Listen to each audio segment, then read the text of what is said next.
বন্ধুরা, এই ভিডিওতে আমি দেখাচ্ছি আমার পুরীতে গিয়ে চিল্কা ভ্রমণের সম্পূর্ণ অভিজ্ঞতা।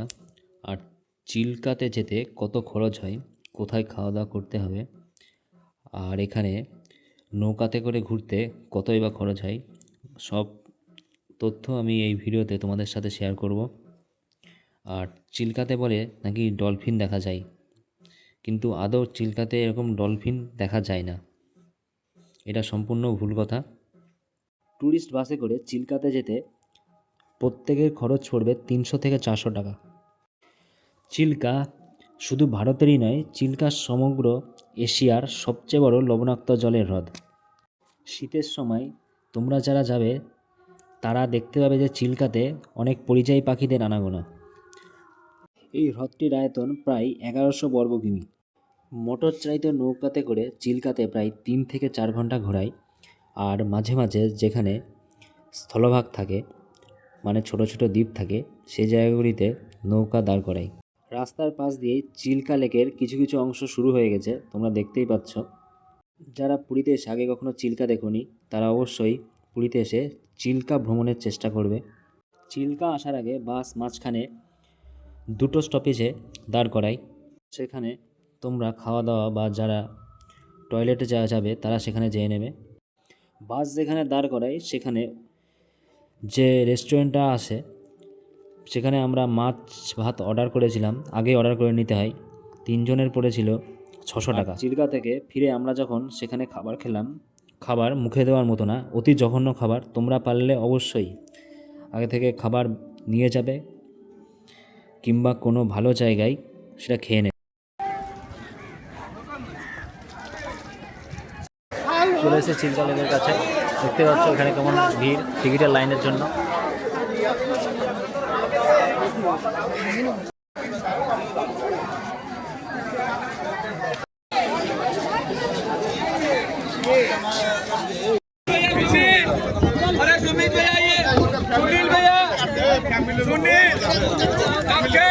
এখান থেকে আমরা আমাদের বোটে উঠলাম, আর বোটটা ছিল মোটর চালিত। বোটে বেশি কজন ছিল না, 11 জন মতো ছিল, 11-12 জন এরকম ছিল। আর এখান থেকে আমরা 3 থেকে 4 ঘন্টা লেকের মধ্যেই ছিলাম।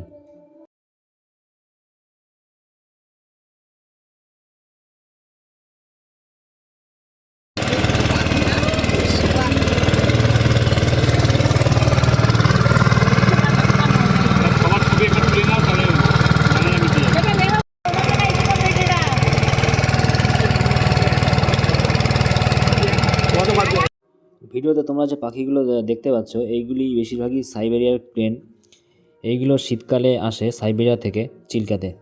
তাছাড়া অন্যান্য পরিযায়ী পাখিও তোমরা দেখতে পাবে এই ভিডিওতে।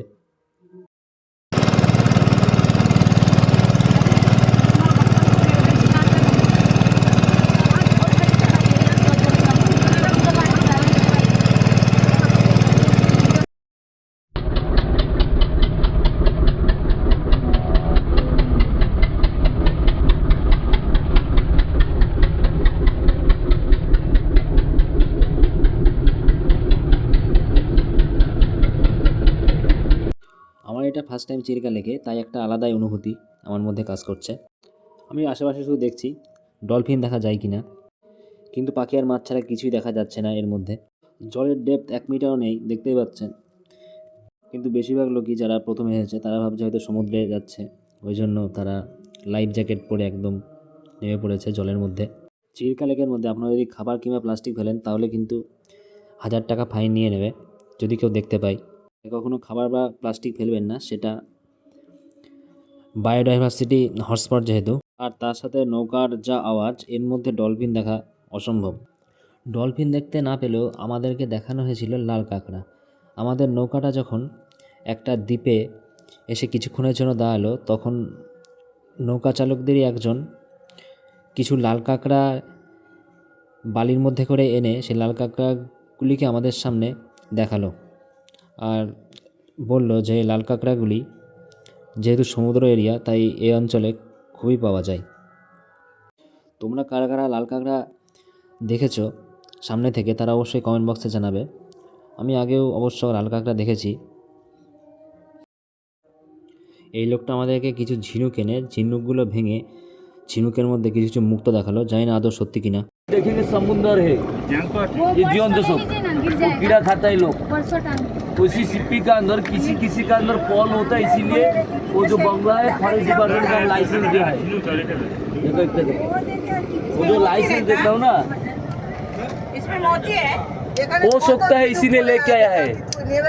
खींची है ना फोटो। ये सब तोड़ तोड़ के फेंका है।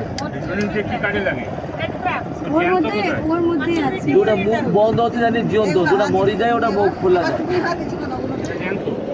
দেখো মাছ, দেখো মাছ, এটা দবেলা বলে শক্ত লাগে, হাড় লাগবে জানি তার মধ্যে থাকতে পারে। দেখো দেখো মার পেটে যেরকম বাচ্চা থাকে না সেই হিসাবে থাকে। চলো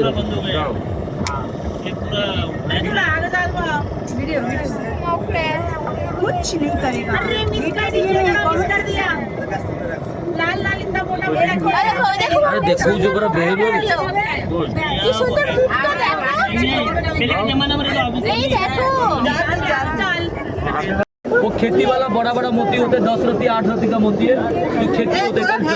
वो वाला मोती होता है जो शरद पूर्णिमा टाइम में चंद्रमा लाल होता है, इसी टाइम में स्वाति नक्षत्र का पानी जिस सबसे होता है हैदराबाद में इसके मिष्टी पानी में लोग फार्मिंग ही करता है। फार्मिंग वाला मोती कैसे होता है? बड़ा वाला सीपी, वो सीपी नहीं है, वो बड़ा वाला सीपी होता है। भी देखा मैं उसमें वीडियो में। ना बड़ा होगा, देखो वीडियो में देखा जी। देखो वो छोटा नहीं होगा, बड़ा है, कभी छोटा नहीं होता, छोटा नहीं होता। वीडियो में देखे बोलो ये मालूम है, वीडियो में देखा है, सब जगह आप देखेंगे, मैं देखेंगे, सब लोग को पता है। छोटा कभी नहीं देखा, इसका वाला सिप कभी नहीं देखेगा। व्हाइट वाला सिप्पी है, जो खेती वाला सिप्पी होता है हैदराबाद जिस जगह में हो व्हाइट। লোকটা কিছু মুক্ত সেল করতে এসেছিল আমাদের কাছে, কিন্তু কেউই মুক্ত দুর্ভাগ্যবশত কিনলো না। নৌকা যেখানে যেখানে দাঁড়াচ্ছে ওরা ওখানে কিসব মুক্ত পাথর কিসব মণিমাণিক্য এনে ব্যবসার জন্য আমাদেরকে দেখাচ্ছে।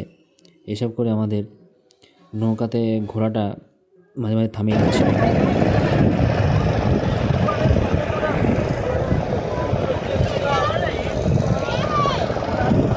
আমরা প্রায় 1 ঘন্টায় ওয়েট করলাম এই ছোট দ্বীপটাতে।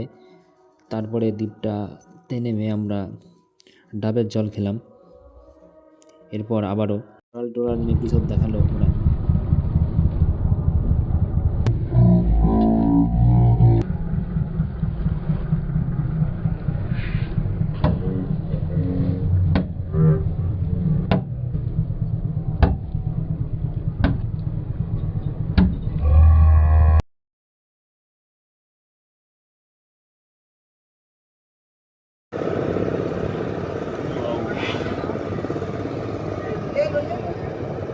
देखो दिख रहा इसमें है, आओ दिख रहा ये होता है क्या, ये मूंगा है, आओ मंगल के लिए पहनता है, जिसी को मंगल ग्रह कमजोर होता है ना इसको पहनता है। और उसको कलर अलग अलग होता है, ज्यादा डार्क लाल आते हैं, ऑरेंज आते हैं, गोल आते हैं। कलर छूटता नहीं, कलर थोड़ी छोटी कलर दिया है इसको, फीका नहीं होता। कैसे जाएगा, इसका घिसेगा, घिस से छोटा होगा इसका पेड़। जो समुद्र का अंदर पेड़ रहते हैं ना, बन्नी पेड़, मायचल पेड़ होता है ना, लकड़ी होता है, वो पेड़ का नीचे जो मूंगा वो कीड़ा रहता है, मूल खाते हैं, लाल मिचड़ कीचड़ खाते हैं, चांद का रोशनी खाते हैं। खाने के बाद इसी का उसको स्टोर पे पहले ऊपले आओ ये सारा ग्रह के लिए पहनते हैं, 9 ग्रह का प्रतीक है, इसीलिए तो समुद्र का नाम है रत्नगर्भा, रत्नाकर। अरे तो गिरा देंगे पानी में, तो दिखता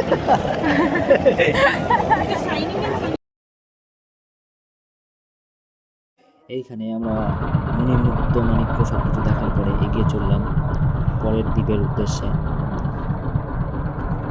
সেইখানে আমরা সমুদ্র দেখতে পাবো।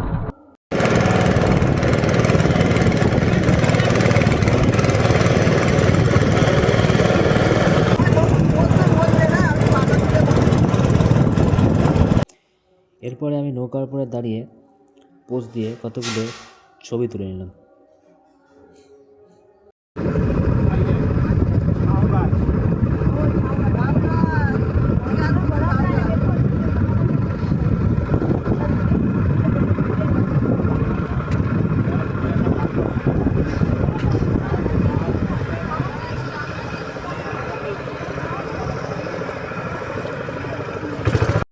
এখন আমি যাচ্ছি ঝাউনের ভেতর দিয়ে সমুদ্র দেখতে। আমাদের নৌকাটা যেখানে দাঁড়িয়েছিল সেখান থেকে সমুদ্র উপকূলের দূরত্ব মানে বঙ্গোপসাগর উপকূলের দূরত্ব প্রায় 1 কিমি মতো। আর পুরো রাস্তাটাই বালি ভর্তি, আর বালির উপর দিয়ে হাঁটতে খুবই অসুবিধা হচ্ছে, কিন্তু সমুদ্র দেখতেই হবে এই জন্য এগিয়ে চলেছি। মনে হচ্ছে না মরুভূমির মধ্যে দিয়ে হাঁটছি। দেখতেই পাচ্ছ সামনে কতটা বালি, আর এখানে অনেক বড় বড় ক্যাকটাসও আমি দেখতে পেয়েছি। আর ঝাউ বন তো খুবই আছে, আর মাঝে মাঝে ছোট ছোট ইঁদুরের বা সাপের গর্ত।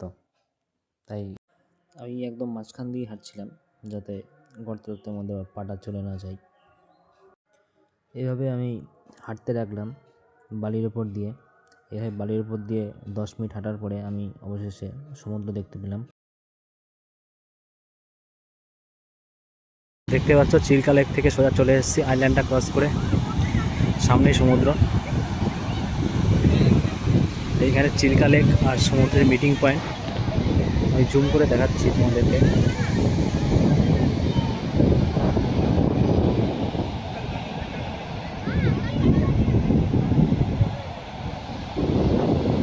দারুণ সুন্দর ভিউ এখান থেকে।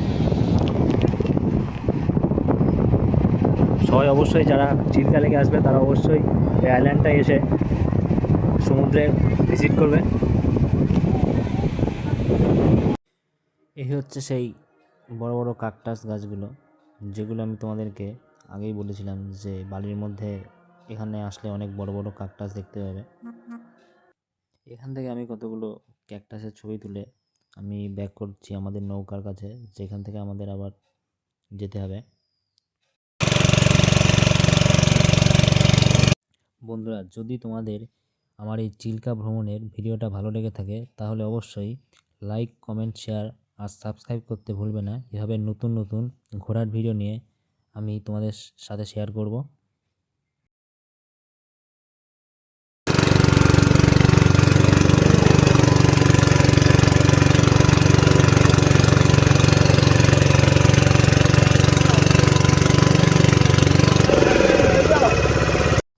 এই হচ্ছে সেই হোটেলটা, যে হোটেলে 600 টাকা দিয়ে খাবার কিনে আমরা একটু খেতে পারিনি।